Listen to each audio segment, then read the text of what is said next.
भक्तों, अगर आपकी कोई मनोकामना पूरी ना हो रही हो या सभी प्रयासों के बावजूद आपको सफलता ना मिल रही हो या व्यक्तिगत जीवन में कोई परेशानी चल रही हो, तो भगवान शिव को प्रसन्न कर उनका आशीर्वाद लेने के लिए सोमवार के उपवास करें।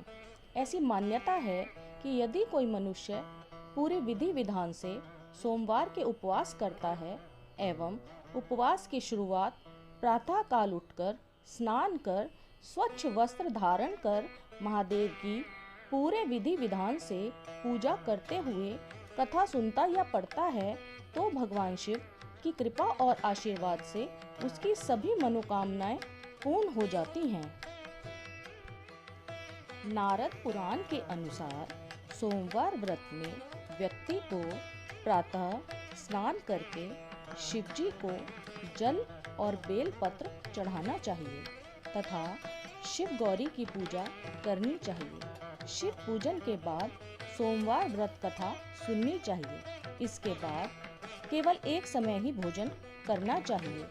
साधारण रूप से सोमवार का व्रत दिन के तीसरे पहर तक होता है, मतलब शाम तक रखा जाता है।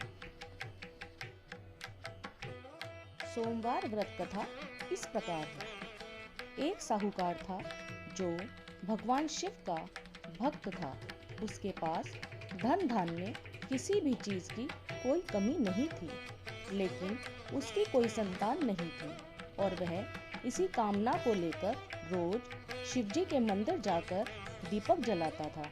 उसके इस भक्ति भाव को देखकर एक दिन माता पार्वती ने शिवजी से कहा, हे प्रभु, यह साहूकार आपका बड़ा भक्त है, इसको किस बात का कष्ट है, तो आपको उसे अवश्य दूर करना चाहिए। शिवजी बोले, हे पार्वती, इस साहूकार के पास पुत्र नहीं है और यही इसी के दुख में रहता है। माता पार्वती कहती हैं, हे ईश्वर, कृपा करके इसे पुत्र का वरदान दे दीजिए। तब महादेव ने कहा, हे पार्वती, साहूकार के भाग्य में पुत्र का योग नहीं है। ऐसे में अगर इसे पुत्र प्राप्ति का वरदान मिल भी गया तो वह केवल 12 वर्षीय आयु तक ही जीवित रहेगा। यह सुनने के बाद भी माता पार्वती ने कहा, हे प्रभु, आपको इस साहूकार को पुत्र का वरदान देना ही होगा, अन्यथा भक्त आपको क्यों पूजेंगे, क्यों आपकी सेवा करेंगे।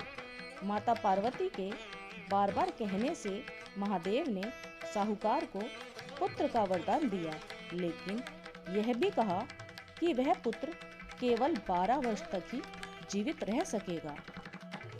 साहूकार यह सारी बातें सुन रहा था, इसलिए उसे ना तो कोई खुशी हुई और ना ही कोई दुख। वह पहले की ही तरह महादेव की पूजा अर्चना करता रहा। उधर सेठानी गर्भवती हुई और 9वें महीने उसे सुंदर से बालक की प्राप्ति हुई।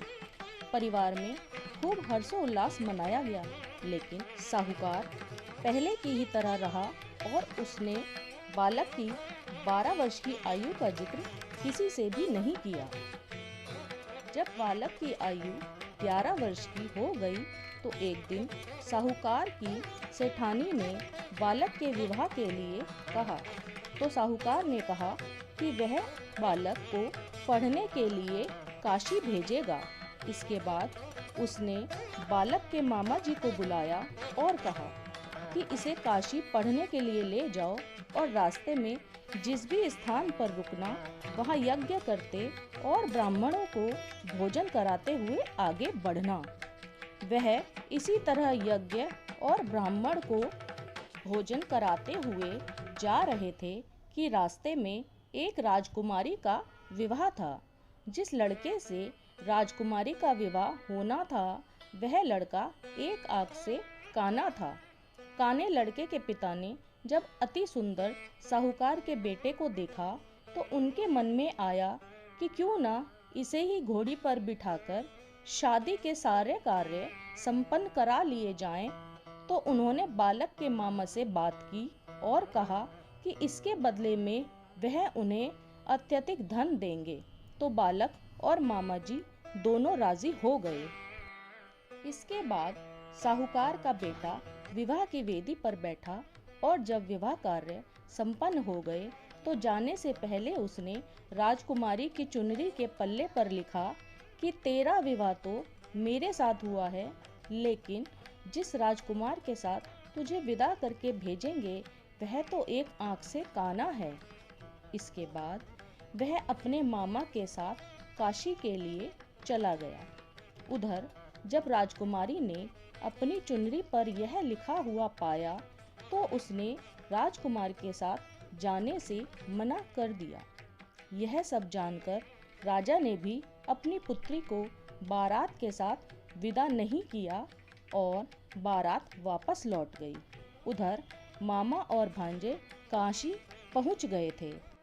एक दिन जब मामा ने यज्ञ रचा रखा था और भांजा बहुत देर तक कमरे से बाहर नहीं आया तो मामा ने अंदर जाकर देखा तो भांजे के प्राण निकल चुके थे। वह बहुत परेशान हुआ, लेकिन सोचा कि अभी रोना पीटना मचाया तो ब्राह्मण चले जाएंगे और यज्ञ का कार्य अधूरा रह जाएगा। जब यज्ञ संपन्न हुआ तो मामा ने रोना पीटना शुरू किया। उसी समय शिव पार्वती उधर से जा रहे थे तो माता पार्वती ने शिवजी से पूछा, हे प्रभु, ये कौन रो रहा है? तभी उन्हें पता चला कि यह तो महादेव के आशीर्वाद से जन्मा साहूकार का वही पुत्र है। तब माता पार्वती कहती हैं कि हे स्वामी, इसे जीवित कर दें, अन्यथा रोते रोते इसके माता पिता के प्राण निकल जाएंगे। तब महादेव ने कहा, हे पार्वती, इसकी आयु इतनी ही थी सो वह भोग चुका है।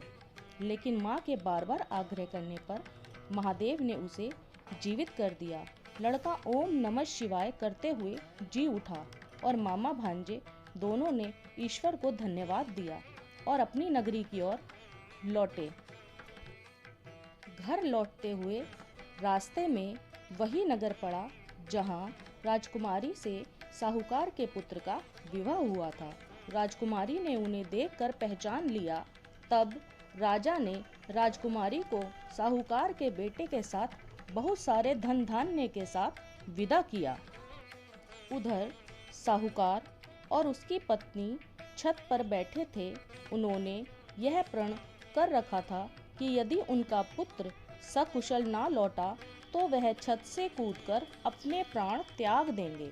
तभी लड़के के मामा ने आकर साहूकार के बेटे और बहू के आने का समाचार सुनाया, लेकिन वे नहीं माने तो मामा ने शपथ पूर्वक कहा। तब दोनों को विश्वास हो गया और दोनों ने अपने बेटे बहू का स्वागत किया। उसी रात साहूकार को स्वप्न में महादेव ने दर्शन दिए और कहा कि तुम्हारे पूजन से मैं बहुत अधिक प्रसन्न हूँ। इसी प्रकार जो भी मनुष्य इस कथा को पढ़ेगा या सुनेगा उसके समस्त दुख दूर हो जाएंगे और मनोवांछित सभी मनोकामनाएं पूर्ण होंगी। बोलो हर हर महादेव।